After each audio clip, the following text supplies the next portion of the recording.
Bienvenue sur la chaîne du savoir, votre rendez-vous pour explorer les mystères du monde. Aujourd'hui, on plonge dans un sujet qui fait beaucoup parler de lui ces derniers temps, les OVNI. Oui. Et pas n'importe lesquels. Non? On parle d'observations au Royaume-Uni, concentrées autour de bases militaires et de sites nucléaires. Ah oui. On va essayer de comprendre ce qui se cache derrière ce phénomène, avec l'aide de notre expert. Avec plaisir? Alors pour commencer, j'aimerais planter le décor. Oui. On a l'impression que ce n'est pas juste un phénomène britannique. Mhm. Des observations similaires ont été rapportées un peu partout dans le monde. Non, non, non, absolument. Ces dernières semaines, on a assisté à une véritable vague d'observations d'OVNI à travers le globe. À Los Angeles, des formations lumineuses en VR ont été filmées en train de se déplacer à très grande vitesse. Ah oui? Des lumières stationnaires ont été observées au-dessus de la centrale nucléaire de Duke en Caroline du Nord, et des sphères noires en rotation ont été vues près d'une base militaire au Colorado. Des sphères noires, dites-vous. Oui. C'est intriguant et on dirait que ces objets ont un intérêt particulier pour tout ce qui touche au nucléaire. Oui. Est-ce une coïncidence? C'est la question que tout le monde se pose. Il est vrai que l'augmentation des observations d'OVNI coïncide avec une période de tension géopolitique accrue notamment en ce qui concerne les armes nucléaires. Certains experts suggèrent que ces objets pourraient être des drones de surveillance d'origine extraterrestre chargés de surveiller nos arsenaux nucléaires. D'accord, mais pourquoi se concentrer sur le Royaume-Uni? Qu'est-ce qui rend ce pays si spécial? Eh bien, il y a plusieurs facteurs à prendre en compte. Oui. D'une part, le Royaume-Uni a récemment accueilli un transfert d'armes nucléaires américaines sur son territoire. D'autre part, le nombre d'observations d'OVNI a explosé ces dernières semaines au Royaume-Uni avec des témoignages nombreux et concordants. Et justement, parlons de ces observations au Royaume-Uni. Oui. Qu'est-ce qu'on a concrètement? Alors, Des photos, des vidéos, des témoignages directs? on a tout cela. Ah oui. Il y a eu de nombreux témoignages visuels d'objets non identifiés dans le ciel britannique, certains filmés avec des smartphones, d'autres capturés par des caméras de surveillance. Mm. On a également des témoignages de pilotes de militaires, de contrôleurs aériens qui ont observé des objets se déplaçant à des vitesses et avec des manœuvres impossibles pour nos technologies actuelles. Et est-ce qu'on peut parler de l'incident de Manchester? Oui. C'est un cas qui a fait beaucoup de bruit. Oui, absolument. À l'aéroport de Manchester, un pilote en phase d'atterrissage a observé un objet sphérique noir posé au sol près de la piste. Hmm. Il a pris des photos et a filmé l'objet avant que celui-ci ne décolle brusquement. Attendez, une sphère noire. Oui, C'est la même chose que les sphères noires observées au Colorado, non? Oui. Est-ce qu'on a une description plus précise de cet objet? oui, d'après les témoignages, il s'agit d'une sphère métallique d'un noir mat parfaitement lisse sans aucune aspérité visible. Le pilote a décrit un objet d'environ 3 mètres de diamètre avec un motif circulaire étrange sur sa surface. Et qu'est-ce qui est arrivé ensuite? L'objet a simplement disparu. Oui, l'objet a décollé verticalement à une vitesse incroyable, sans aucun bruit, sans aucune flamme, sans laisser de traces. Incroyable. Il a disparu en quelques secondes dans le ciel.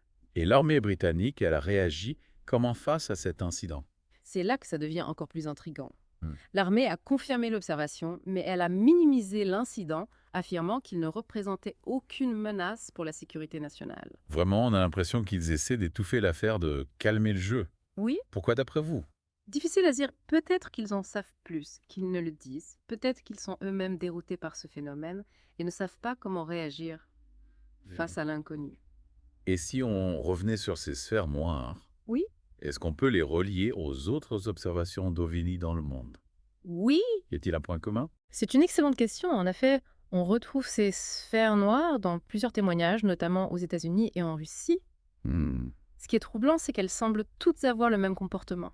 Oui. Elles apparaissent et disparaissent soudainement, se déplacent à des vitesses incroyables Ah oui? et semblent s'intéresser particulièrement aux sites sensibles, notamment les installations nucléaires. D'accord, mais est-ce qu'on a une idée de ce qu'elles pourraient être des drones ultra sophistiqués, des vaisseaux extraterrestres?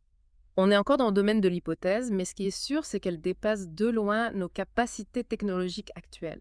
Hmm. Leur silence, leur vitesse, leur capacité à apparaître et disparaître à volonté, tout cela suggère une technologie bien supérieure à la nôtre. C'est fascinant et un peu effrayant en même temps. Et si on parlait des formations lumineuses observées à Washington et à Moscou, Oui, est-ce qu'on peut les relier à ces sphères noires? c'est difficile à dire avec certitude, mais ce qui est intéressant, c'est que ces formations lumineuses ont été observées au-dessus de capitales de centres de pouvoir politique. Hmm. Certains experts y voient un message, une tentative de communication de la part de ces intelligences inconnues. Un message, vous dites, mais quel genre de message et à qui s'adressait-il? Là encore, on est dans l'interprétation. Mais l'apparition de ces formations lumineuses au-dessus des capitales des deux plus grandes puissances nucléaires du monde en pleine période de tension géopolitique ne peut pas être un hasard. Est-ce un avertissement, une tentative de prise de contact? C'est une question vertigineuse. On a l'impression d'être au cœur d'un film de science-fiction. Et pourtant, c'est bien réel, les témoignages s'accumulent, les preuves s'épaississent. Hmm, Il est temps de prendre ce phénomène au sérieux et de se demander quelles sont ses implications. tout à fait. Alors, pour résumer, on a une vague d'observations d'ONI à travers le monde, avec une concentration particulière au Royaume-Uni. On a des sphères noires qui semblent s'intéresser aux installations nucléaires et des formations lumineuses qui survolent les capitales. Exact. Que peut-on en conclure pour l'instant? Pour l'instant, on peut dire que le mystère reste entier, mais une chose est certaine, on n'est pas seul dans l'univers. Et ces intelligences qui nous observent, elles ont un message à nous faire passer à nous de le décrypter. C'est une conclusion qui donne froid dans le dos. On va continuer à explorer ce sujet fascinant dans la deuxième partie de notre émission. Restez avec nous. Oui, à bientôt. Alors, on reprend notre exploration de ces phénomènes inexpliqués. On a beaucoup parlé de ces sphères noires, de leur intérêt apparent pour les sites nucléaires, mais est-ce qu'on a d'autres indices sur leur nature, leur provenance, leur objectif? C'est la question à 1 million d'euros. N'est-ce pas? On a des témoignages, des photos, des vidéos, mais rien de vraiment concret qui nous permettrait de les identifier avec certitude. Oui, c'est un puzzle complexe. On sait qu'elles volent, qu'elles sont capables de manœuvres incroyablement rapides et silencieuses, et qu'elles semblent effectivement s'intéresser de près à nos technologies nucléaires, mais pour le reste, on navigue dans un océan d'hypothèses. Parlant d'hypothèses, est-ce qu'on peut au moins essayer de les classer? Y a-t-il des théories qui se démarquent, qui semblent plus plausibles que d'autres? Bien sûr, on peut distinguer plusieurs niveaux d'hypothèses. Il y a celles qui s'appuient sur des analyses scientifiques, des observations rigoureuses. Par exemple, certains experts en aéronautique ont étudié les vidéos de ces sphères noires. Et ils ont conclu qu'il est impossible qu'il s'agisse de drones terrestres. Ah, Leur vitesse, leur silence, leur maniabilité dépassent tout ce qu'on connaît en matière de technologie humaine. donc on peut écarter l'hypothèse d'un drone espion, disons chinois ou russe. C'est très probable d'ailleurs, si c'était le cas, les gouvernements concernés ne resteraient pas silencieux. On aurait forcément des réactions, des enquêtes, des accusations. Or, on observe plutôt une certaine prudence, disons. Oui, c'est vrai, on a l'impression qu'ils cherchent à minimiser l'importance de ces événements. Est-ce qu'ils en savent plus qu'ils ne disent, ou est-ce qu'ils sont tout aussi perplexes que nous? Difficile à dire, peut-être qu'ils sont tout aussi déconcertés. Après, tous ces objets défient notre compréhension de la physique, de la technologie, de la réalité elle-même face à l'inconnu. Il est naturel de ressentir de l'appréhension, de la confusion et peut-être même une certaine forme de déni. Parlons de ce déni, justement. Comment expliquer le silence relatif des médias face à ces événements? On entend quelques bribes d'informations ici et là, mais rien de vraiment approfondi. C'est un point crucial. On peut se demander s'il y a une forme de censure consciente ou inconsciente qui empêche les médias de s'emparer pleinement de ce sujet. Peut-être que le sujet est jugé trop controversé, trop farfelu pour être pris au sérieux, ou peut-être que, comme on l'a dit, les gouvernements exercent une certaine pression pour minimiser l'affaire. C'est dommage parce que c'est un sujet qui mérite d'être étudié, analysé, débattu ouvertement. On parle quand même de phénomènes qui pourraient avoir des implications énormes sur notre vision du monde, sur notre place dans l'univers. Absolument. Et c'est justement pour ça qu'il est important de continuer à en parler, à partager les informations, à poser des questions. On ne peut pas se permettre d'ignorer ce qui se passe, même si c'est dérangeant, même si ça nous met mal à l'aise. Revenons à cette idée que ces objets surveillent nos activités nucléaires. Si on admet cette hypothèse, pourquoi le forest seedling? Quel serait leur intérêt pour nos armes de destruction massive? C'est une question qui hante les chercheurs depuis des décennies. On a imaginé une multitude de scénarios allant de l'observation scientifique à l'intervention divine. Certains pensent que ces objets sont là pour nous empêcher de nous autodétruire, qu'ils agissent comme une sorte de garde-fou cosmique. C'est une théorie plutôt rassurante et finalement, on imagine une civilisation extraterrestre bienveillante qui nous observe de loin et qui intervient quand on va trop loin. Oui, c'est une vision optimiste, mais il y a aussi des théories plus inquiétantes. Certains pensent que ces objets sont là pour étudier nos armes, pour apprendre comment les utiliser, peut-être même pour les retourner contre nous. Là, on entre dans un scénario de film catastrophe des extraterrestres qui s'emparent de nos armes nucléaires pour nous asservir. Ou pire encore, c'est assez angoissant, avouons-le. Oui, c'est une perspective qui fait froid dans le dos. Mais il est important de garder à l'esprit que ce ne sont que des théories, des spéculations. On n'a aucune preuve concrète que ces objets ont des intentions hostiles. D'accord. Mais on ne peut pas non plus exclure cette possibilité. Et c'est ça qui est à la fois fascinant et terrifiant dans le mystère des ovnis. On est face à l'inconnu, à l'imprévisible.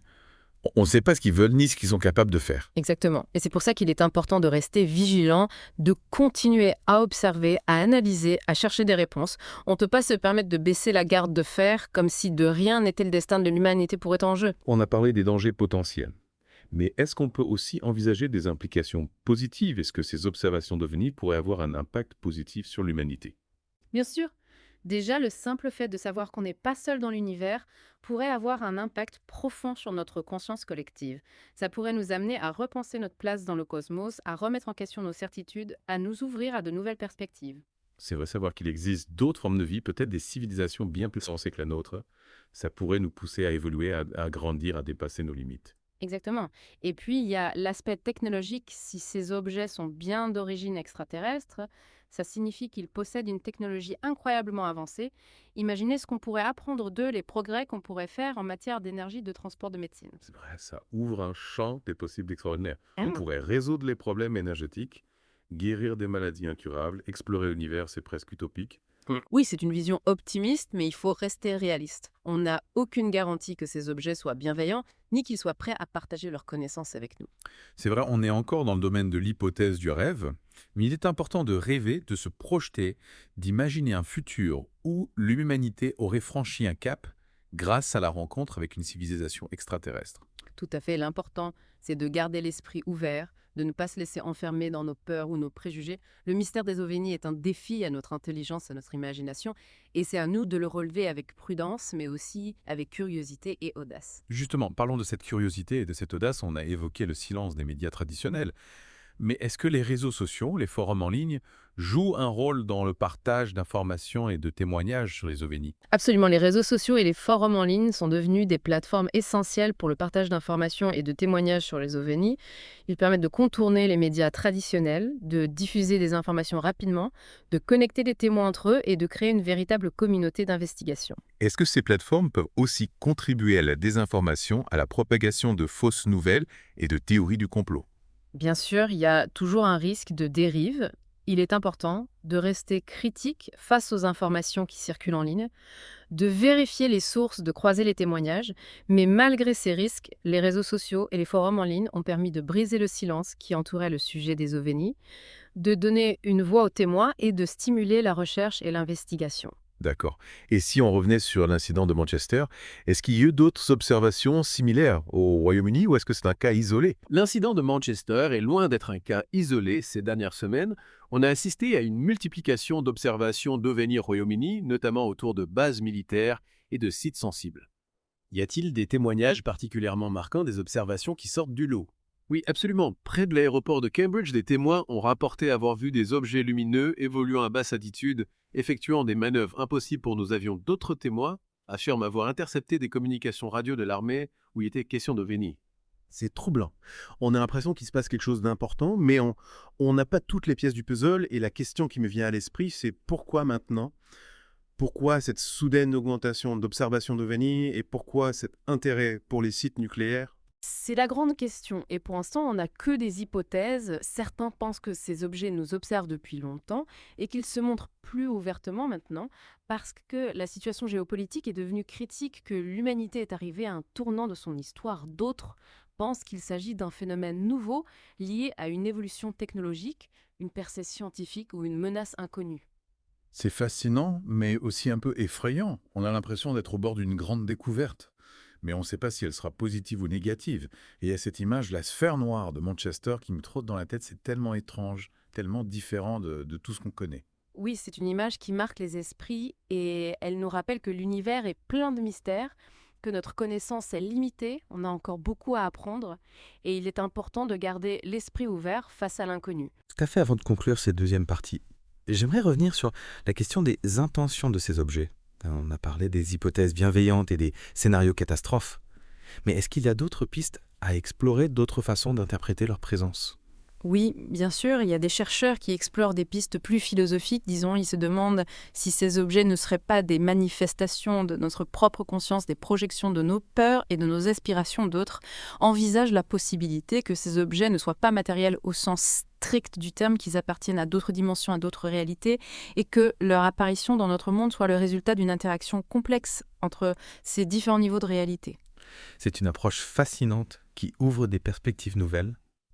On ne se limite plus à la question de savoir s'ils sont amis ou ennemis, mais on se demande quelle est leur nature profonde, quel est leur rôle dans le grand schéma des choses. Exactement, on sort du cadre de la science-fiction classique pour entrer dans un domaine plus vaste où la science, la philosophie, la spiritualité se rejoignent pour essayer de comprendre le sens de ces phénomènes inexpliqués. C'est une excellente transition vers notre troisième partie. On a exploré les différentes facettes du phénomène OVNI, des observations concrètes aux hypothèses les plus audacieuses, mais on n'a pas encore parlé de ce qui passe chez nous en France. Est-ce qu'on a des observations similaires? Est-ce que le gouvernement français communique sur le sujet? On va tenter de répondre à ces questions dans la troisième partie. Restez avec nous.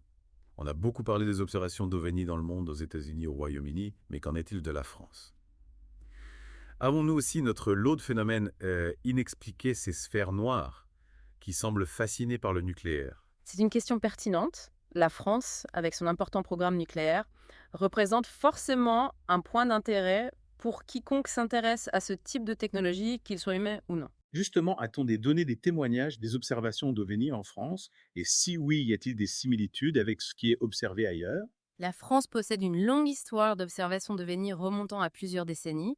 Il existe de nombreux témoignages, des photos, des vidéos, mais il est crucial de faire le tri, de distinguer le vrai du faux, le réel du fantasme. Et le GEPIN, le groupe d'études et d'informations sur les phénomènes aérospatiaux non identifiés, que sait-on de leurs recherches, communique-t-il sur ces observations? Le GEPIN, qui dépend du CNS, est effectivement chargé d'enquêter sur les observations d'OVNI. En France, il dispose d'une base de données considérable accessible au public qui recense des milliers de cas.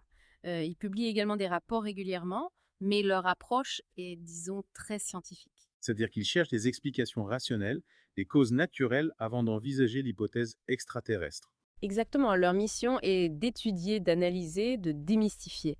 Ils privilégient systématiquement l'explication la plus simple, la plus logique, et dans la majorité des cas, ils parviennent à trouver une explication rationnelle aux observations d'OVNI. Par exemple, ils ont démystifié de nombreux cas en les attribuant à des phénomènes météorologiques, des débris spatiaux, des lanternes célestes, ou même des avions militaires secrets. Donc on pourrait dire qu'ils ne croient pas aux extraterrestres.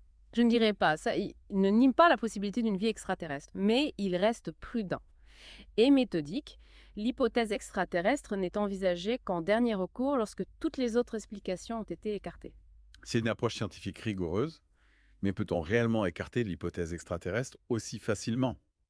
On a vu des observations incroyables à travers le monde, des objets défiant nos lois de la physique, des témoignages concordants de pilotes de militaires. C'est vrai, il existe des cas qui restent inexpliqués, même après des enquêtes approfondies. Le GEPIN lui-même admet qu'un faible pourcentage de cas restent non identifiés. Et ce sont ces cas-là qui alimentent le mystère, qui nous interrogent sur la nature de la réalité, sur la possibilité d'autres formes de vie intelligentes dans l'univers. Et le gouvernement français, quelle est sa position? Prend-il le sujet au sérieux? Existe-t-il une politique, une stratégie face à la question des OVNI? La position officielle du gouvernement français est assez discrète. Pas de grandes déclarations de prise de position affirmées. On laisse le GEPIN faire son travail et on communique peu sur le sujet. On a l'impression qu'ils veulent éviter de créer la panique, de donner trop d'importance au phénomène. Mais ne prennent-ils pas un risque en minimisant l'affaire? S'il existe une réelle menace, ne serait-il pas plus prudent de s'y préparer, d'informer la population? C'est un débat complexe. D'un côté, on a le besoin de transparence d'information de l'autre. On craint la panique, la désinformation, c'est un équilibre délicat à trouver. En fin de compte, la question que l'on se pose, tous et sommes-nous seuls dans l'univers? Ces observations d'OVNI sont-elles la preuve qu'il existe d'autres formes de vie intelligentes? C'est la question ultime, n'est-ce pas? Et malheureusement, nous n'avons pas encore la réponse. Mais les observations s'accumulent, les témoignages se multiplient, les indices s'épaississent. On a le sentiment d'être au bord d'une grande découverte, qu'un nouveau chapitre de l'histoire de l'humanité est sur le point de s'ouvrir. C'est une pensée à la fois excitante et vertigineuse. Alors que nous attendons d'en savoir plus, continuons à scruter le ciel, à observer, à analyser, à partager les informations. Merci de nous avoir suivis pour cette exploration des mystères. Entourant les OVNI, à bientôt pour une nouvelle plongée dans l'inconnu. À bientôt.